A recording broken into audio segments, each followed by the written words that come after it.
প্রাথমিক বৃত্তি পরীক্ষা ২০২৫-এ কিন্ডারগার্টেন শিক্ষার্থীদের অন্তর্ভুক্তির দাবিতে কেন্দুয়ায় মানববন্ধন অনুষ্ঠিত হয়েছে।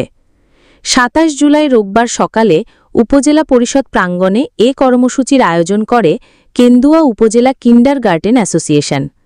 সকাল থেকেই উপজেলার বিভিন্ন ইউনিয়ন থেকে শিক্ষক, শিক্ষার্থী ও অভিভাবকরা জমায়েত হতে থাকেন। এক পর্যায়ে হাজারো মানুষের উপস্থিতিতে প্রাঙ্গণ মুখরিত হয়ে ওঠে।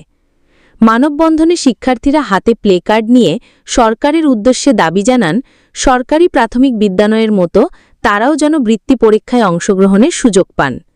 শিক্ষার্থীদের প্রশ্ন, আমরাও তো এই দেশের নাগরিক, তাহলে আমাদের প্রতি এই বৈষম্য কেন? তারা স্পষ্ট ভাষায় জানায়, তারা কোনো বঞ্চনা চায় না, চায় সমান সুযোগ। আমরা দেখছি যে প্রাথমিক স্কুলে এখন বৃত্তি দেওয়া যাচ্ছে, কিন্তু কিন্ডারগার্টেনে দেওয়া যাচ্ছে না। কেন কিন্ডারগার্টেনে দেওয়া যাবে না? বৈষম্য কেন করা হচ্ছে? আমরা দাবি জানাচ্ছি যে আমরা যেন বৃত্তি দিতে পারি। প্রাথমিক স্কুল দিতে পারছে, তাহলে আমরা কেন দিতে পারবো না? কিন্ডারগার্টেনে ছাত্রদের বৃত্তি পরীক্ষা সরকার দিতে দিবে না, তাই আমাদের বৃত্তি পরীক্ষা দেওয়ার জন্য আমরা এখানে দাঁড়িয়েছি। আমাদের বৃত্তি দিতে হবে। প্রাইমারি স্কুলে যদি বৃত্তি হয় তাহলে আমাদের কিন্ডারগার্টেনে কোনো বৃত্তি হবে না। আমাদের দাবি মানতে হবে, বৃত্তি আবার দিতে হবে। আমাদের দাবি হচ্ছে আমাদের বৃত্তি দিতে হবে। আমরা বৃত্তি পাচ্ছি না, এবছর আমাদের না করেছে, আমরা চাই বৃত্তি হবে।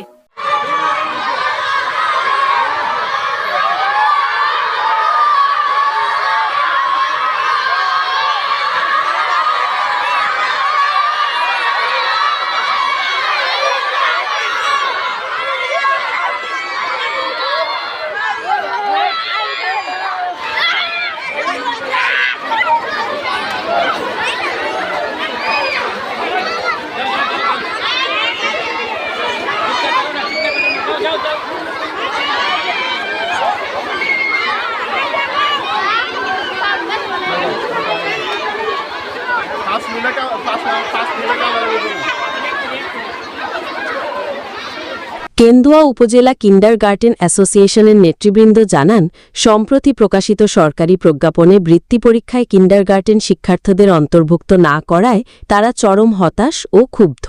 নেতারা বলেন, কেন্দুয়ায় ৯৬টি কিন্ডারগার্টেন স্কুলে প্রায় ২০,০০০ শিক্ষার্থী রয়েছে। এই বিশাল সংখ্যক শিশু শিক্ষার্থীকে বৃত্তি পরীক্ষার বাইরে রাখা হলে শিক্ষাক্ষেত্রে এক ভয়াবহ বৈষম্য সৃষ্টি হবে। আমরা এর তীব্র প্রতিবাদ ও নিন্দা জানাই।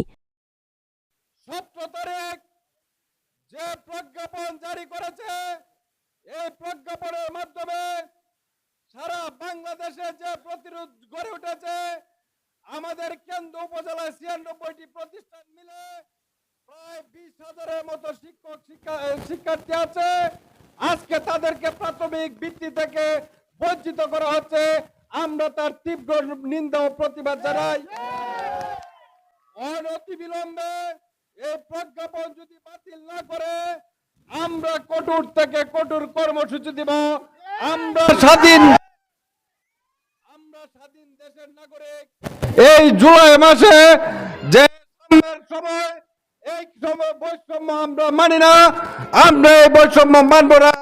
তাই সরকারের প্রতি আমাদের উদাত্ত আহ্বান থাকবে, এই প্রজ্ঞাপন বাতিল করে আমাদের প্রত্যেকটি শিক্ষার্থীকে বৃত্তির মধ্যে অন্তর্ভুক্ত করার উদাত্ত আহ্বান জানাচ্ছি। মানববন্ধন শেষে কেন্দুয়া উপজেলা কিন্ডারগার্টেন অ্যাসোসিয়েশনের সভাপতি জসিমউদ্দিন আহমেদ খোকন এবং অন্যান্য নেতৃবৃন্দ উপজেলা নির্বাহী অফিসার ইমদাদুল হক তালুকদারের কাছে একটি স্মারকলিপি প্রদান করেন। আজকে যে কিন্ডারগার্টেনের শিক্ষার্থীরা, তাদের একটা দাবি সরকারের কাছে যে তারা বৃত্তি পরীক্ষা দেওয়ার যাতে অধিকার লাভ করে, তো সেই দাবিতে তারা দাঁড়িয়েছেন। তা আমার কাছে স্মারকলিপি জমা দিয়েছেন সরকারের প্রতিনিধি হিসেবে। তা আমি এখন এটি যথাযথ কর্তৃপক্ষের মাধ্যমে সেটি আমি পৌঁছে দেব সরকারের কাছে।